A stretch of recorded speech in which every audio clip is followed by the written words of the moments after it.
Hello everyone, I'm your digital host, Tatyana White. Welcome back to another episode of the 48 Recap, the one-stop shop to catch up on some of the top news stories of the week, a sneak peek into stories coming up in our evening newscast today, weekend events you can go check out, and concluding the show with Saturday snapshots. I'm glad to be talking to you all again. I know last weekend we covered a lot of the severe storms that were happening, so I hope you all were safe during that, and I hope you all tuned into the coverage for that. And I'm just so happy this weekend is a bit calmer for the weather. I know there's supposed to be a little bit of a storm tomorrow evening, but it shouldn't be hopefully too bad. And I hope you all are having a wonderful weekend. Let's get right into this weekend's recap. One of our top stories out of Huntsville this past week was a new development in the Xavier Cole case. Cole is charged with 2 counts of capital murder for the February 21st killings of his grandparents, 67-year-old Antoinette Skaggs and 69-year-old Kenneth Skaggs. In a recent sworn testimony from a Huntsville police investigator, Cole's grandmother told him that she loved him as he killed her. 48's Faith Delp spoke with the son of the victims, and Faith shares more on this story. Kenneth Skaggs Jr. says that he would travel from Chicago to visit his mom and dad, Antoinette and Kenneth Skaggs Sr., here at the Carriage Court Apartments a few times a year. He says they were wonderful, selfless people who took their grandchildren in as their own. I feel like Alabama lost 2 of the best people in the whole wide world. Loving, caring, supportive, always trying to go above and beyond for other people. They will be missed. Skaggs Jr. says his parents took in his nephew, Xavier Cole, and Cole's sister as their own when they were babies, adding that his sister, their mother, couldn't take care of them. He says the now 21-year-old Cole lived with them until he was arrested for their murders in February. Skaggs Jr. says he was very fond of Cole when he was young, but about 2 years ago, he and other family members saw a change in Cole's behavior. He says Cole began to struggle with his mental health, and the shift in character concerned some of the family. I mean, there was a lot of strange things going on, and the love my mother and father had for him, I think they were just blinded by it, or maybe they didn't want to know it. And now Skaggs Jr. says he just wants to know why his parents were killed. I would like an opportunity for him to tell me what made him think at that time, you know what, I'm just going to go ahead and kill my grandparents and everybody's just going to have to deal with it. That's what I think is unfair. Cole had his preliminary hearing on Tuesday, and the judge bound his case to a grand jury. He is now being held without bond in the Madison County Jail. Reporting in Huntsville, Faith Delp, 48 News, on your side. Thank you, Faith. And staying in Huntsville, there are also new developments in the Jaree Williams case. Williams is accused of murdering convenience store clerk Taylor North on February 1st. New testimony about the murder shows that the brutal crime was caught on store surveillance video, and an investigator testified that Williams was seen at the Circle K hours earlier before the killing. 48's Callie Neese was at the court hearing, and she shares more on this developing story. A Madison County Sheriff's detective testified today about surveillance footage and screenshots that show the accused killer, Jaree Williams, walk into the Circle K on February 1st. The detective testified the video shows Williams approach the counter, pull a gun, and shoot North. The testimony then shows deputies found Williams a short time later carrying a backpack. It contained the clothes Williams wore inside the Circle K, including a pair of gloves, along with the gun used to kill North. North's family was in the hearing today. Kimberly Jones, North's aunt, says this has been very emotional for them. We're just all here supporting each other, just trying to get through it. Every day is a different day.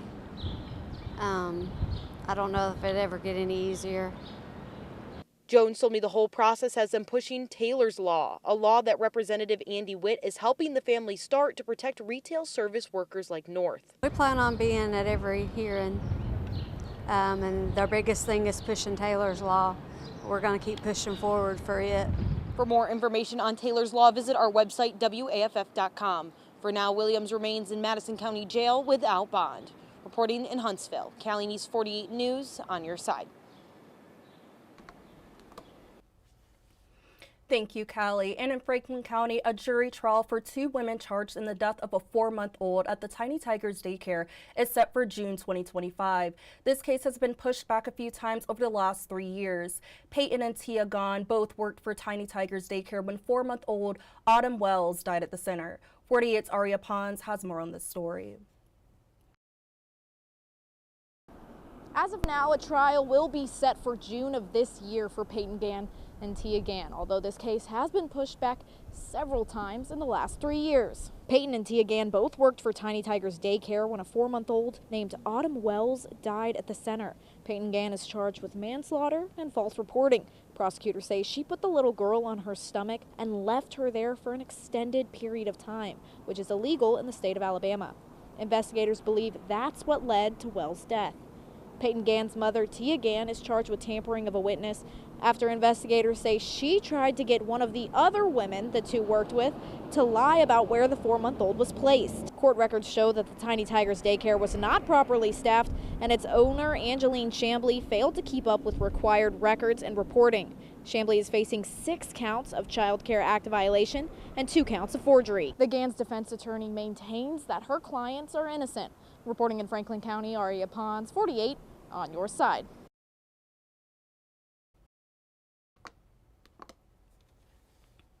Thank you, Aria. And in Arab, a new plot of land purchased by the Arab City Schools District will soon be home to a brand new Arab high school. Superintendent Johnny Berry said plans for a new campus have been in the works since before the pandemic, and the purchase of this land will get the process rolling. 48 Savannah Sapp shares more on this new development.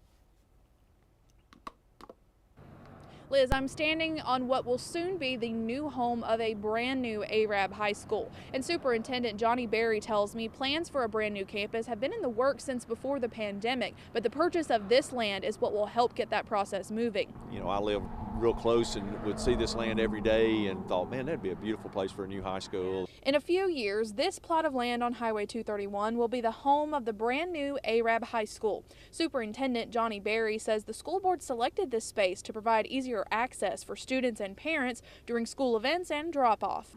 It's going to be the focal point right before you come into town.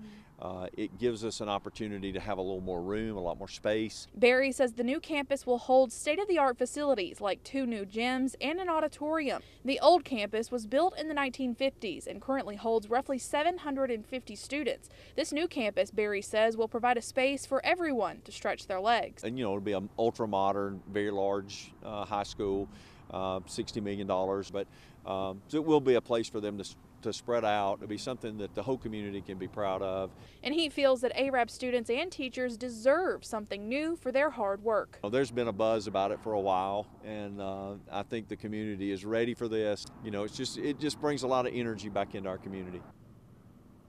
As for the old campus, Berry says a steering committee has been formed to determine how it will be utilized in the future. He says construction on the new campus is expected to begin as early as January of next year. In Arab, I'm Savannah Sapp, 48 News, on your side.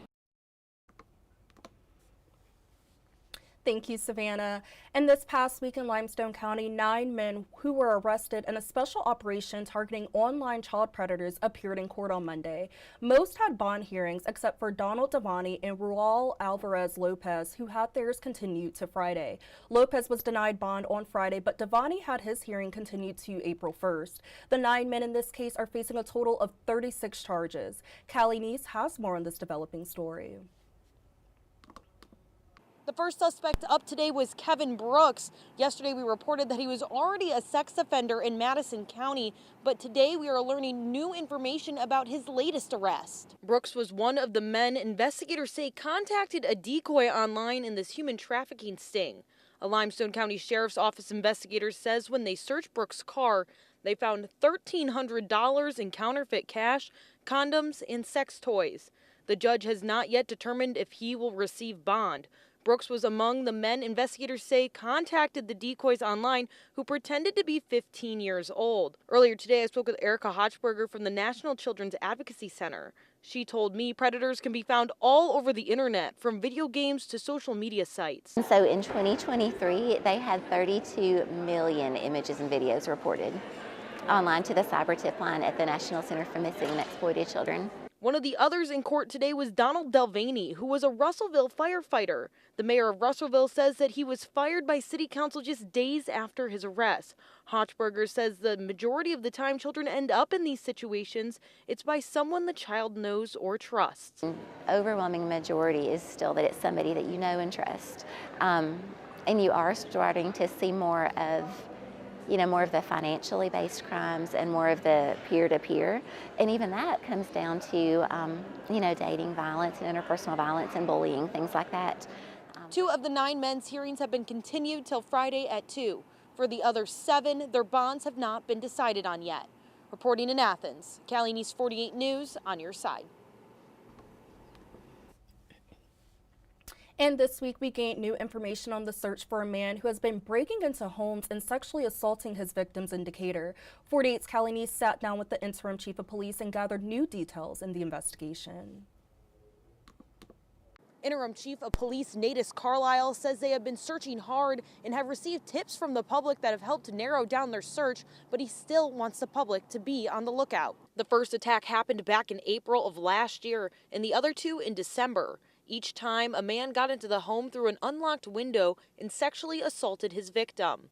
Carlisle says the man they are looking for is a black man between the ages of 20 and 45, 5'6" to 5'9" in height, with a slender to medium build. He says the age range is so wide because the victims were not too sure about how old this man might be. Carlisle says they've received recent tips that have helped them in their search. We've had a few tips come in lately, and they have been looked into. The results of those are they've cleared some people from being suspects, and but we're looking hard. Carlisle says they are hoping to get more insight from forensics. We're waiting on some analysis now. We've sent some things off to the Department of Forensic Sciences, and we're waiting to know if we got hits or not. Carlisle wants to remind everyone to lock your windows and keep your eyes out for suspicious behavior. Anyone that they see acting suspiciously around apartments or homes, they need to call and report, especially if he's in this general description range. We need to hear about it. Carlisle says there have been no other reports made in connection to the suspect since the last one in December. Reporting in Decatur, Cali News 48 News on your side. Thank you, Callie. And the Alabama Department of Health is investigating after a child with measles traveled to Alabama. Officials say the child was traveling through and made a few stops in central Alabama a little more than a week ago. The state said the child was likely contagious at the time. 48's Noah Cowell shares more on the latest development with the measles outbreak. While traveling through the state around 10 days ago, a family made 2 stops in central Alabama, only to find out later that the child was contagious with measles. Dr. Wes Stubblefield with ADPH says state leaders believe the chances of this particular incident leading to cases here in Alabama are low, but with more cases popping up in states like Texas and New Mexico, this may be our first exposure, but it's unlikely to be our last. Measles is very contagious if you're not vaccinated, but they do believe the child only came into brief contact with others outside the family. We feel like we have a pretty good idea of who even could have possibly remotely come into contact with this individual. And thankfully, they were only traveling through the state. But Stubblefield says they can't know for sure just yet.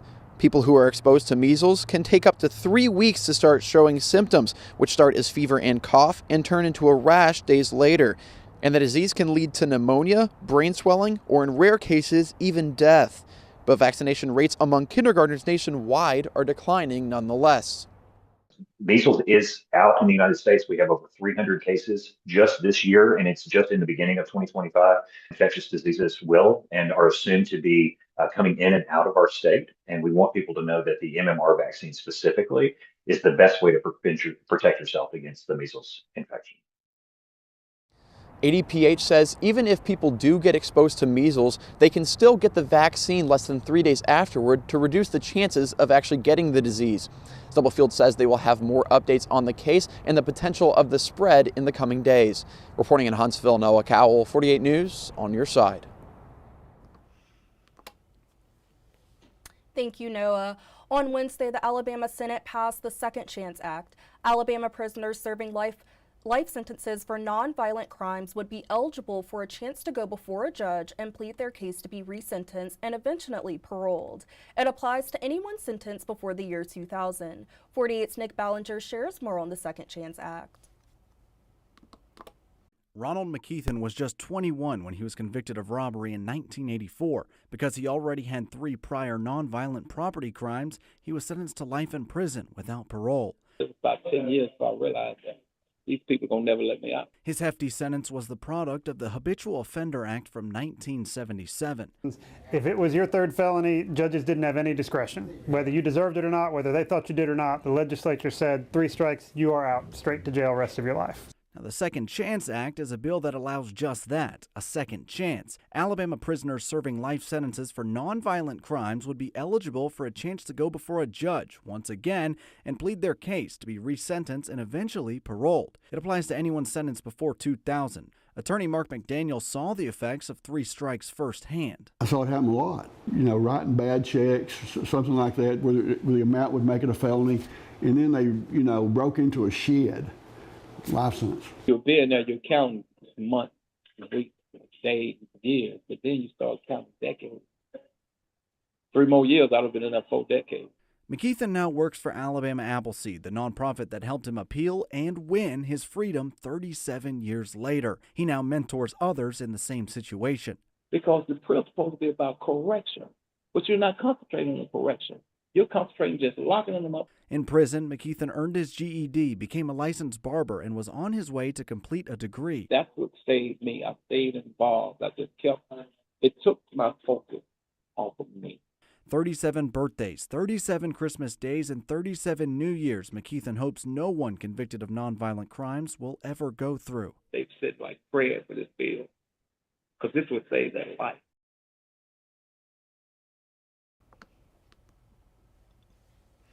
Thank you, Nick. And there is rush hour relief now for I-565 drivers in Madison. A new exit at Town Madison opened Friday afternoon. It's a big improvement designed to streamline traffic flow and enhance the rapidly growing area.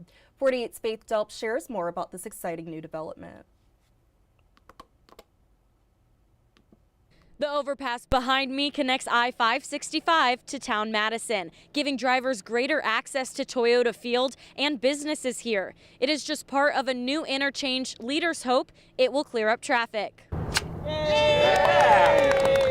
The new interchange officially opened Friday afternoon just after a 1 o'clock ribbon cutting. Madison Mayor Paul Finley says this is going to make getting to Gate 7 of Redstone Arsenal and Toyota Field much easier for drivers. After many months of construction, drivers are excited to see it officially open. If I'm heading west, it'll, 5 minutes is 5 minutes, but it'll save me 5 minutes from having to go back by the BJ's and over to Waltriana, which is not my favorite intersection. Before this, many fans heading to Toyota Field would head west on 565 and get off on Madison Boulevard, where they would sit in a long line of traffic before turning onto Zert Road and right into Town Madison. Now they are ready to skip all of that hassle and get to their destination a little faster. And for other drivers, like those who already live in this area, the new interchange offers them a quicker way to get on the highway. Really excited to the trips to the airport, when we go to Birmingham, just being able to shoot off to the west, and all of the commuters on Madison Boulevard trying to just get home. I think it'll be awesome, and for the businesses here in Town Madison. There are still a few finishing touches to be done, but the interchange is now open and drivable. Reporting in Madison, Faith Delp, 48 News, on your side.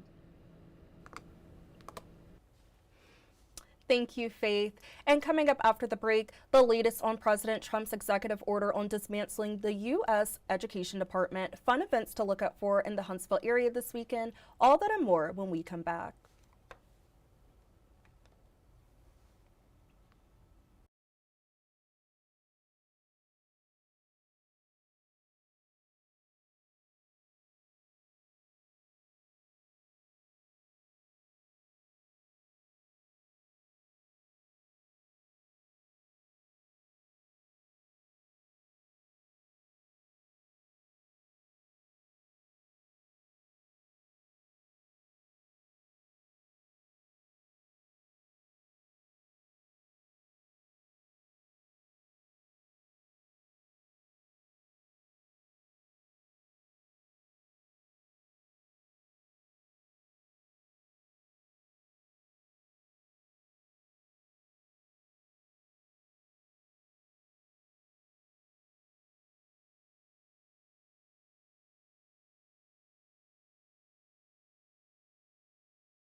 Hello, everyone, and welcome back to the 48 Recap. In national news, President Donald Trump signed an executive order on Thursday calling for the dismantling of the U.S. Education Department. NBC's Ryan Nobles has more details from Washington. After months of speculation, today President Donald Trump making good on his threat to dismantle the Department of Education, signing an executive order stripping resources from the agency. We're going to be returning education very simply back to the states where it belongs. Those schools are already run and nearly 90% funded at the state and local level. The order cannot do away with the department. Only Congress can do that. White House officials tell NBC News the order will not affect programs for low-income students or children with special needs. Young people are here to show Trump and Musk that we will not stand for this. As the president downsizes one federal agency, he's thinking about beefing up military operations along the New Mexico border, creating a buffer zone to temporarily hold migrants who cross into the U.S., even though illegal crossings are at a record low. This as the standoff over mass deportations ramps up. The Department of Justice answered questions from a federal judge who wants to know why the government thinks it's justified in deporting alleged Venezuelan gang members against his order. The judge called the answers, quote, woefully insufficient and is demanding more answers by next Tuesday. President Trump and his allies calling to impeach the judge. It's egregious that a single district judge is trying to tell the president of the United States who he can and cannot deport from our soil. Democrats calling that a constitutional crisis. Democracy is at risk.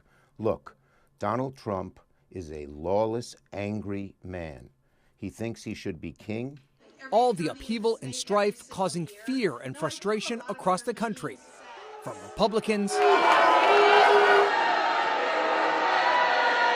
to Democrats. More of them have to be making active steps to protect us. Both sides hearing from constituents looking for action. And back to the president's executive order on the Department of Education, the White House press secretary saying that many of the department's critical functions, such as the administration of student loans and Pell Grants, will remain under the department's purview. Ryan Nobles, NBC News, Washington. And if you are looking for a new local Huntsville artist to listen to and support, check out Huntsville native Emma Klein. She has been performing her original songs across the Southeast since the age of 12, and she has written over 100 of her own songs, and she has performed frequently around the Huntsville area.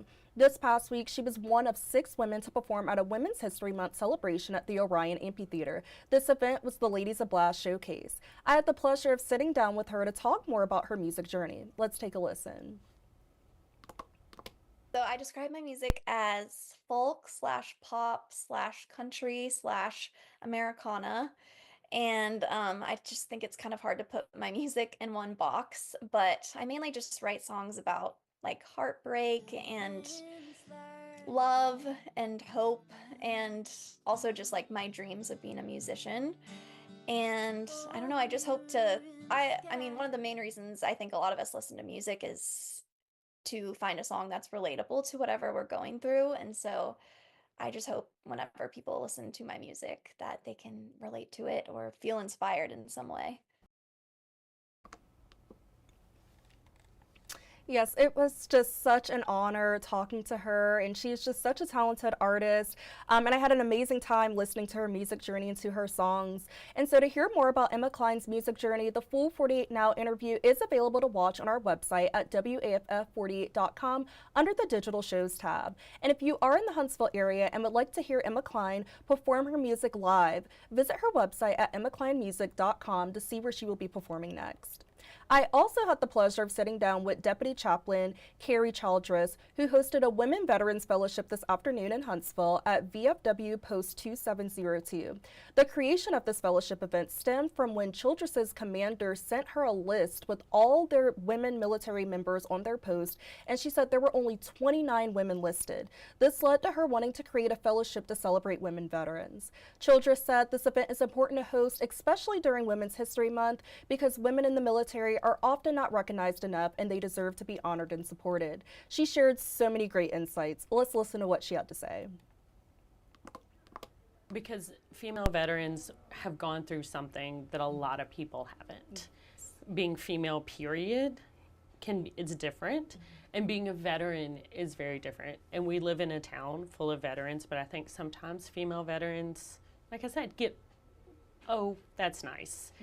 You didn't do anything. You weren't a combat. You weren't this. But we still went, a lot of us went to combat.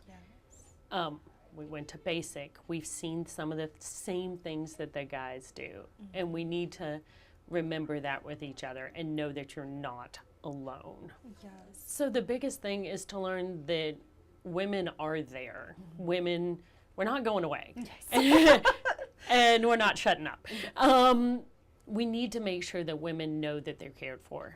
There can be a perception that women are less than and they can't do whatever. You can't be part of Special Forces because you can't do that. Surprise, surprise, we have a female ranger. Surprise, surprise, we have females that are snipers. So we need to lift up our women and let our girls know, let the little girls know that you can put on the uniform and there will be support whenever you do this because you have women behind you. Just thank any veteran, but also let's stop asking, are you the veteran or are you the veteran's wife? Yes. Because we're the veteran. Yes.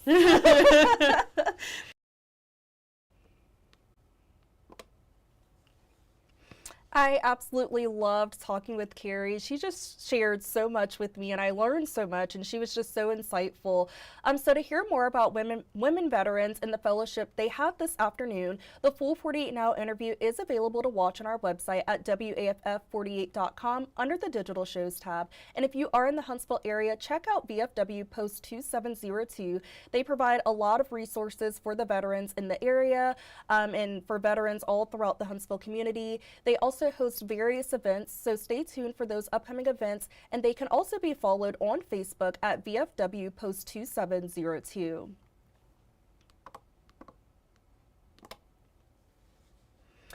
And a story to look out for coming up in our evening newscast, a Hartselle man was arrested Friday night on an additional sex abuse charge after already being charged with 9 counts of child pornography charges in 2024. According to Morgan County Sheriff's Public Jail records, 46-year-old Craig Anthony Knox had a warrant out for his arrest. He was arrested and charged with transmitting obscene material Friday night. He was booked into the Morgan County Jail and was released on bond less than 2 hours later Friday night. Tune into our evening newscast to hear more details on this and other stories. And if you're in the Huntsville area this weekend, there are many events happening in the area that you should check out, and I just wanted to highlight a few of those events. Huntsville Havoc versus Peoria Rivermen play tonight at the VBC Arena at 7 p.m. Tonight's theme is wrestling, so they will be having a live wrestling pregame and live wrestler action throughout the game. Tickets can be bought at the VBC box office, the Huntsville Havoc office, and online at Ticketmaster.com. And on Thursday was the premiere of Grissom High School Theater's musical Little Shop of Horrors. Little Shop of Horrors is a horror comedy rock musical that follows the story of an orphan who was taken in by a florist shop owner who raises a unique plant. I had a great time sitting down with stage managers Ruby Hudgens and Lizzie McClure, and they talked to me all about the performance that they're putting on for the next week at Grissom Theater. Hudgens and McClure said this musical overall has a lesson behind it of following one's morals. Let's take a listen to what they had to say. A really fun time, and the music is so good in the show. There are no skips in this show. Yes. Like, it's so good. It's also just a really good story to like show how your morals evolve and how you choose between what you believe is right versus what everyone else is telling you is right. So it's a good lesson in that way. Yes. I will say it is pretty violent, and it focuses on some very violent subjects. So it's not, don't bring your 3-year-olds. Just yeah. It's very PG-13. Yes. So Okay. it is very funny, and it's a very sweet show, and it's very fun to watch. But it is also tackling some very difficult subjects. So just be aware you're not going into a Disney princess movie. Yes. Like we did last year. Yes.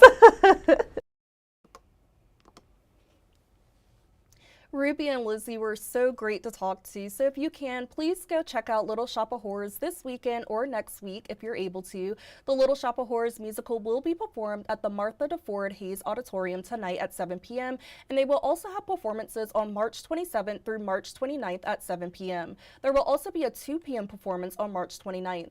Tickets can be purchased at grissomtheater.org. That's all I have today for the 48 recap. Let's check out some of the Saturday snapshots people submitted today.